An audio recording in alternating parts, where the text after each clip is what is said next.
currently no cure for these disorders. They can only provide symptomatic relief, such as surgery or different medications to help alleviate the different symptoms. But there have been developments recently in regards to gene editing to help cure these diseases, such as the use of animal models to basically mimic human disease.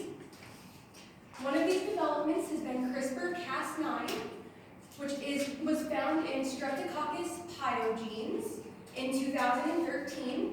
CRISPR standing for clustered regularly interspaced short palindromic repeats, and Cas9 is a different enzyme, which this has been used by organisms such as flesh-eating bacteria to help protect themselves from getting viral infections. The mechanism by which this works is that it can actually, using protein binding and recognition, break the DNA, allowing the natural DNA repair mechanism to then break the DNA, incorporating any provided donor DNA. So this is able to be used by bacteria to basically break viral DNA, deactivating the virus.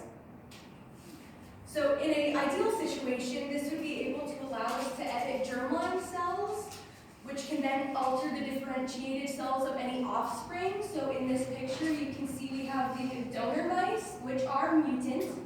And if we make a zygote and we inject it with the Cas9 and donor RNA, the embryos, when they develop, will have corrected genomes, so they will no longer possess that mutated gene. The public has very mixed opinions on this topic. Many see this as very important as it can help cure diseases in babies, such as this child who has Treacher-Collins syndrome, which results in underformated facial bones, cleft palate, hearing loss, etc., which this disease actually does form in the embryo itself as opposed to in the sperm or the egg. So this technology would be able to then correct the genes for the child so that they can live a more happy, healthy, natural life without the need for many surgeries. But there are people who do not see the benefit of this technology. They're more worried about the different risks. They are afraid that this will create more diseases due to mistaken mutations.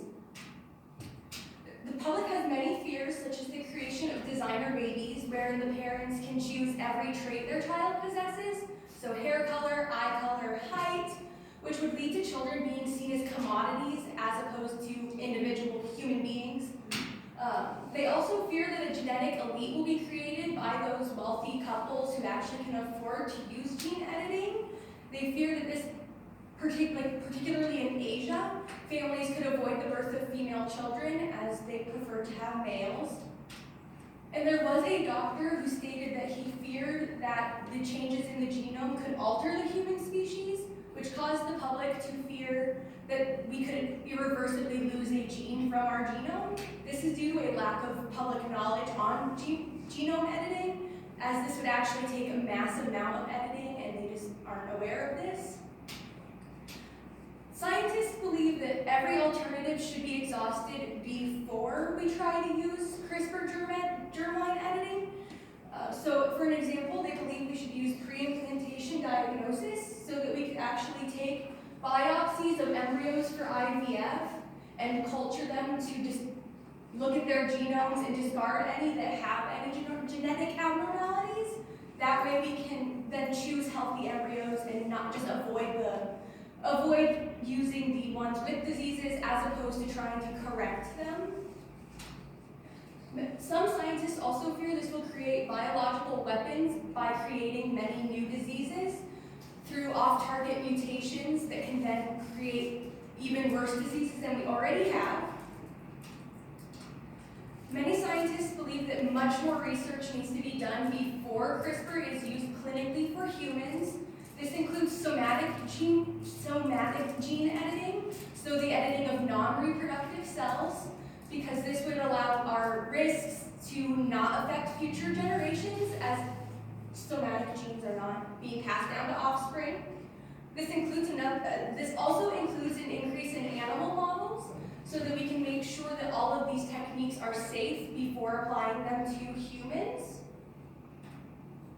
They also believe that all results, both positive and negative, must be published to the public, including all of the benefits and risks, so that the public and other scientists can be well informed before they choose to use this technology. So animals have been being used for models for human diseases such as mice.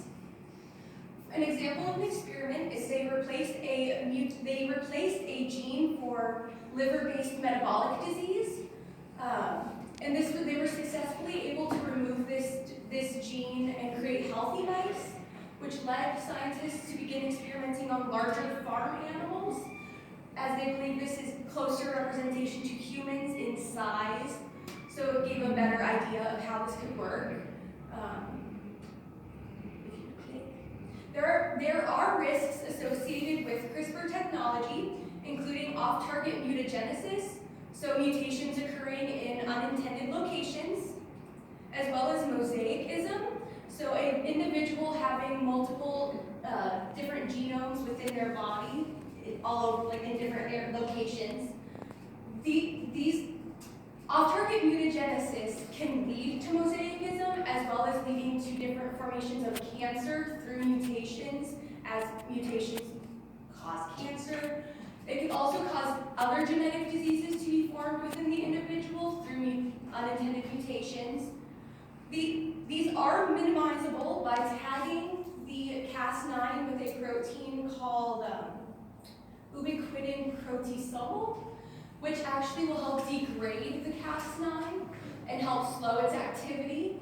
This alone will not stop everything, including mosaicism, but if you split the embryo at the 4-cell stage, you are then able to culture each individual cell into a healthy embryo containing only one genome.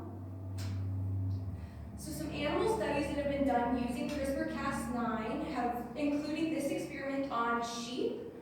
They altered the gene for muscle differentiation and growth to make the sheep much larger and more muscular for slaughter. In this experiment, 45.5% were born with the intended mutation,